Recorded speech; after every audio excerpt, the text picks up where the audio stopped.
Yo, what's good, YouTube? This is Jay from T&J. And for all you baseball fans out there, man, if you don't know who Eric Thames is by now, this man is leading the league in homers in real life. And he was over in the Korean League, hit like 120, 130, 140 home runs. He was over there, like I was reading an article this morning that like they were calling him the god over there. Like, he's a beast. Like I've seen him in real life. That man looks like an animal. He is out in our franchise. He's out 1 to 2 weeks, but he is coming back. He's been on the DL for about 2 months, a little close to 2 months, but he's back in 1 to 2 weeks. I'm excited about that. And you know what? He has a torn finger ligament. You know, does Braun have that same injury? No, he has a fractured wrist. So Braun's out 1 to 2 months. That's his injury status. Eric Thames is coming back in 1 to 2 weeks. I'm excited because the reason why our offense is so bad is because we're missing our 3 and 4 hitters. We're missing Braun and Thames. Like, we're not driving any runs. So when they get back, our offense is definitely about to go to a whole new level. At this point in the season right now, if we look at the standings, we are 20 and 20. Which is kind of exactly where we want to be, because think about it, we're 2 games back from the Cardinals. Nobody's catching the Cubs unless I go on a very, very hot streak. Let's just look at the NL wild card here.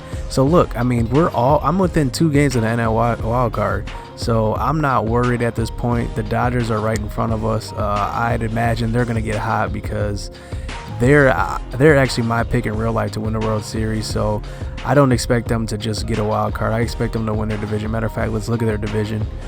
So they are in 3rd in their division, but they're only 2 games back. So, and then the Giants are always good. I don't think they're as good this year, but you never can count out Bumgarner. So he's going to do well in the postseason. Diamondbacks are surprising so far. They're 6 games over 500. The Rockies are actually a team in real life that's doing pretty good. In this game, they're not so much. They're on a 7-game losing streak, 12 and 27. That's just horrible. So, man, I mean, like I said, nobody's catching the Cubs. They're 27 and 10. Let's just look at who we have on the schedule coming up.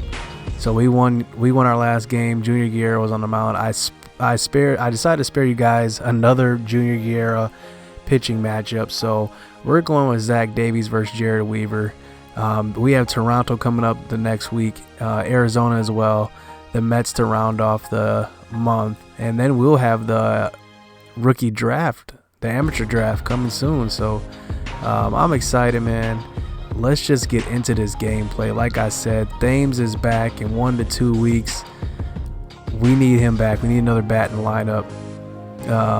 It would be nice to have Braun back just so we can either have him in the lineup or trade him. But, man, let's just get into this, man. We got Zach Davies on the mound. He's going for his 4th win, I believe. Is his 4th win? Yep, he's going for his 4th win. His ERA is 3.5, which is pretty good. Man, let's just get into it. Let's go. We are here at Petco Park, home of the Padres. And we are trying to get up to 1 game below 500. Right now, the Padres have won 2 of the 3 games in the series, so we're going to be looking to take this one so we can at least split. And here in the 1st inning, Lewis Brinson is getting a hard grounder up the middle, and that's going to bring in Travis Shaw, and we're going to take the early 1-0 lead. Jesus Aguilar is up next, and he hits one up the middle. Domingo Santana is going to come home, but the center fielder this time guns him out at the plate. So that 1-0 lead is going to stay at 1-0. And for the Padres up, Will Myers comes up to the plate, but he strikes out looking on the corner. Chase Anderson's looking good early. And Orlando Arcia, the next inning, hits one to the shortstop, and he gets thrown out. But that's a close play. I think I'm going to review that one. And Craig Counsell comes out, and we win that appeal. The next batter is the pitcher, and he gets beamed while trying to bunt. But luckily VR is fast enough to beat this out to first. So we got guys on the corner for Keon Broxton, and he smacks one into right field. VR is going to try to round third and head home. The second baseman comes up throwing, but the catcher cannot handle the throw. So the Brewers are up 3-0 early in this game. The Padres try to get something going with a lead-off hit to the right side. And with 2 outs, they cannot get a run across. But in the 4th inning, they have a hard liner down the line past Travis Shaw. Lewis Brinson fields it off the wall and comes up throwing to the cutoff man. So they have a guy on second to start it off. And the next batter hits a hard liner to left. Lewis Brinson comes up throwing, but he cannot throw him out at the plate.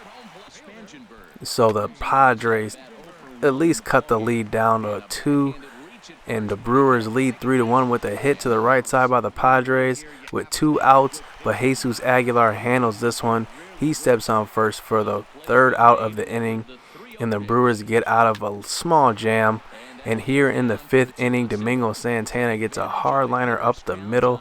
He stays hot at the plate, but Lewis Brinson just cannot. He pops up to the first baseman. And the Padres are going to get out of this inning with no runs surrendered. Still down 2. But in the 5th inning, Chase Anderson gets Margot to strike out. But the next batter, he cannot get up. He lines one over the Arcia, the shortstop. And they got a guy on first in the 5th with 2 outs. And they stay hot. Will Myers hits a hard ground ball up the middle. And that gets through. And they got guys on first and second. But the next batter grounds out to Jesus Aguilar to end the inning once again. They cannot get any runs in. But Jesus Aguilar gets up at the plate, and he's taking one looking. Andrew Suzak is whiffing on a slider on the outside corner, and Arcia lines out to the shortstop. So they're still trying to get back into this game.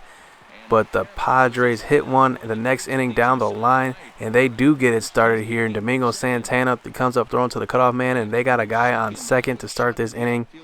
And with 1 out, they get another hit up the middle. And their guy is going to come around third. He's headed home, and he's going to slide in safe. So they're going to cut the lead down 3-2. And here in the 7th, they start off with another hit to the right side. It seems like they've been getting innings started every inning with a hit.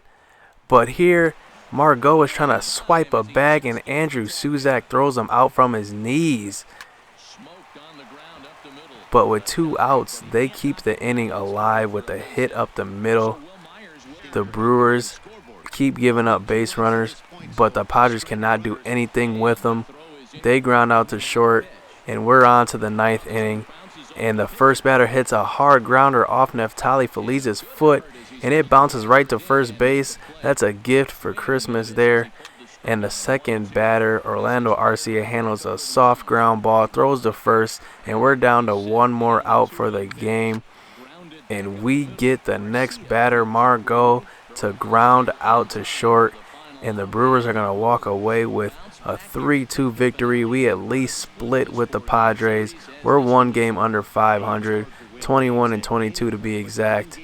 Chase Anderson gets the win, and the Brewers are looking to build on some momentum here. And our catcher position is questionable. We're going to be looking to make some moves to improve that, but you'll find out. Hit subscribe. Peace.